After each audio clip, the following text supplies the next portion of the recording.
She was a slave. She had no name, no power, and no freedom. She was surrounded by thousands of women who all wanted to attract the attention of the same man. They all tried to be the most beautiful. They all lost. She didn't even try, but she won. It wasn't beauty she used, nor was it luck. It was a psychological strategy so powerful that it's written in the most dangerous book ever published, a book that has been literally banned in prisons. The book is called The 48 Laws of Power. It sold 50 million copies. Most of the powerful people we know have read it. But no one talks about the laws in this book. In fact, women had mastered them centuries ago, before the book was even written. Not with armies, not with violence, but with something more dangerous: dark, feminine energy. This is the unpublished edition. In fact, this is the book that was supposed to be written first. This video is not a summary of the book. I'm not going to read you the chapters. What we're doing today is something completely different. We're taking the 5 most powerful psychological laws ever written and proving that women were using them long before any man ever put them on paper. And we're going to prove it with real women and real stories. After this video, you'll have real psychology you can use in your own life. 5 laws, 5 women. And I promise that by the end of this video, you'll see yourself in at least one of them. Let's start with the most seductive skill a woman can have. Never let them know what you really want. Be honest with yourself for a moment. Have you ever liked someone and they knew it at a time when you weren't ready for it? Maybe you texted too much. Maybe you said yes too soon. Maybe it showed on your face. And the moment they saw it, something changed. They pulled back. They got comfortable. They stopped trying. This is exactly what happens when people see your cards. This is the foundation of dark feminine energy. Women who learn this don't announce their intentions. They don't overshare. They move in silence, and by the time someone figures out what's happening, it's already too late. In 17th century France, there was a woman named Ninon de l'Enclos. She was neither rich nor of royal birth, but she was so psychologically powerful that the country's most powerful men would come to her. But not for romance. They came to get advice on power and strategy, to learn how to get what they wanted. Once, a young nobleman pleaded with her, begging her to teach him how to win a woman's heart. Her advice was, stop showing your feelings. Act as if you're indifferent to her. Make her curious. But he couldn't do it. He couldn't hold back. He confessed his feelings too soon, and he came up empty-handed. You've probably heard something like this happen time and time again. Maybe you've even been the one who reveals too much too soon. We've all been there. That's precisely why this rule hits so hard. Ninon herself never broke. She never chased. And that is precisely why the most powerful men in France couldn't stay away from her. Now, imagine a woman who, before this book was even written, used that same energy in the most dangerous court in the world. A young woman arrives at the Ottoman palace as a slave. Thousands of women compete for one man. Most of them try to get attention. They adorn themselves, show off, and do whatever they can to stand out. Think how often we do the same thing today. On social media, in meetings, at work. We work so hard to be seen, but we don't realize we're actually pushing people away. This woman did the opposite. She didn't compete. She didn't run. She became the only person the Sultan could truly talk to. She wasn't the most beautiful. She was the most captivating. She did it so slowly that no one noticed. Until one day, she was no longer a slave. She was the only woman he would marry. Her name was Hurrem Sultan. She didn't fight for power, she made power come to her. Now, think about your own life. Are you chasing that thing you want? That person, that opportunity, that position? Or are you making it come to you? Know that this shift in your energy changes everything. Now, the second law takes us in a completely different direction. If the first was about being invisible, this one is about not being overlooked, to be impossible to ignore, but never seem like you're trying. So let's take that and apply it to our daily lives. Everywhere, there's that girl who, the moment she walks into a room, everyone just looks at her. But she's neither the loudest, nor does she do anything obvious. But something about her energy draws everyone in. And you've probably thought, what is it about her that I don't have? The answer isn't beauty. It's not confidence either. It's being mysterious. In 1905, a woman appeared in Paris with nothing. No money, no past. So she told everyone a story she had made up about herself. She told journalists she was from India. She told another person she was from Java. She told different people different stories. She never gave a straight answer about anything. Paris went crazy for her. Not because she was the most beautiful or the most talented, but because no one could understand her. Every conversation about her ended with a question mark, and that question mark was her power. Her name was Mata Hari, and she proved one thing you need to hear. You don't need to be perfect to be unforgettable. You just have to be mysterious. Think about your own social media account for a moment. Do you share everything? Every thought, every meal, every feeling? What if you hid something? What if, instead of knowing everything, people had to wonder about you? I think you should consider that and start applying it. You can come back and share the results with me. But there are also victims of this rule. One of them is Lola Montez.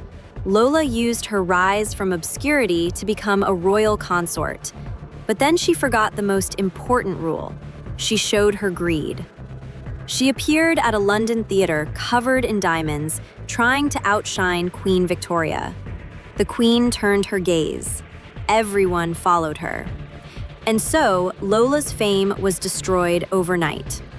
The modern-day equivalent of this is women who try too hard to get attention on social media.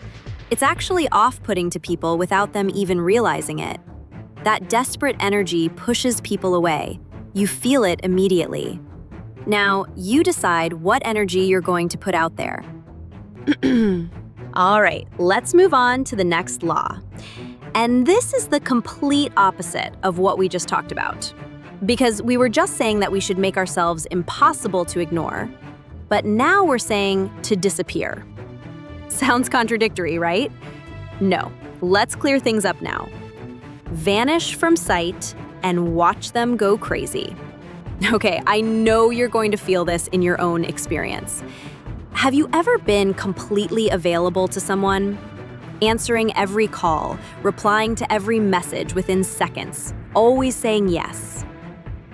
And slowly watch them start to take you for granted, as if your time has no value, as if no matter what, you'll always be there. It's not that they're bad people, it's psychology.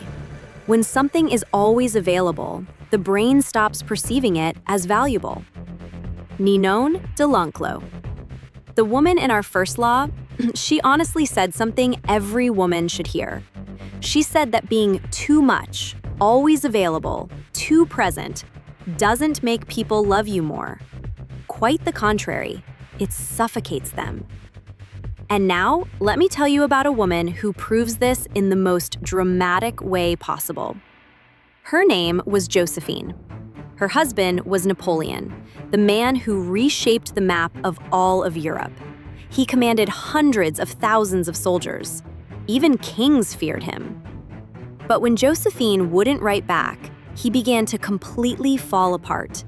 He would send her letters that sounded like they were from a teenager who had just fallen in love. desperate, emotional, begging for just one reply. It sounds so dramatic. You're the most powerful man on the continent, and you are being controlled by a woman's silence. That is the power of silence. I know you've experienced something similar. When there's someone who won't write back, they're the only thing on your mind. But with someone who's always available, you gradually lose interest in them, even if you don't want to. We've all been on both sides of this situation. But Josephine wasn't playing games. She truly had her own life, her own world. This independence made Napoleon dependent on her, to the point where he couldn't get her out of his mind. So the next time you're messaging someone back and forth, or you say yes when you should be saying no, or you want to cancel your plans because someone has finally decided to pay attention to you, remember Josephine. Your absence is your power. When was the last time you let yourself be missed? Ask yourself. Now, if any law on this list truly has the power to change your life, this is it. Put your past self aside and become the person you want to be. How many of us are living a life designed for us by someone else? Our parents and our surroundings have subconsciously implanted in us what success looks like. Our friends expect us to stay the same. Our past follows us like a shadow. If these words resonate with you, then this rule is for you. In 1831, a woman named Aurore Dupin was living the life everyone expected of her. Married, quiet, and invisible. Although it pleased everyone, she was suffocating. So she did something at once risky and beautiful. She left everything behind, moved to Paris, and decided to become a writer. But the world had decided that women don't write serious literature. So she erased her entire identity. Her new name became George Sand. She wore men's clothing, she smoked cigars. She spoke with a voice of authority that women weren't allowed to have. She became one of France's most famous writers. Not by asking the world to change, but by reinventing herself so completely that the world had no choice but to accept it. Maybe you've felt that same suffocation, stuck in a version of yourself that doesn't fit, afraid to change because people expect the old you. If George Sand could erase her name and start from scratch in 1831, then you can absolutely reinvent yourself right now. You don't have to be the person you were last year, last month, or even 5 minutes ago. So that was an example of the extreme change we're talking about. The change is this. After you finish watching this video, be whoever you want to be. In other words, rebuild yourself the way you want. Don't worry about the people around you. Make them get to know you all over again in your new form. If you could wake up tomorrow as any person you want to be, with no judgment, no expectations, and no one watching you, who would you want to be? That answer is the true self that wants to emerge. And finally, we have reached the last law. I hope the information I've given you will be useful and that we will support each other here. I also need your advice and life experiences. So, let's talk about the last law. Stop waiting to feel ready. You will never feel ready. How many ideas have you overthought but never acted on?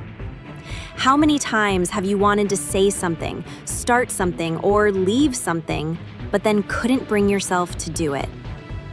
How many times have you chosen to stay silent, despite everything inside you screaming to speak up?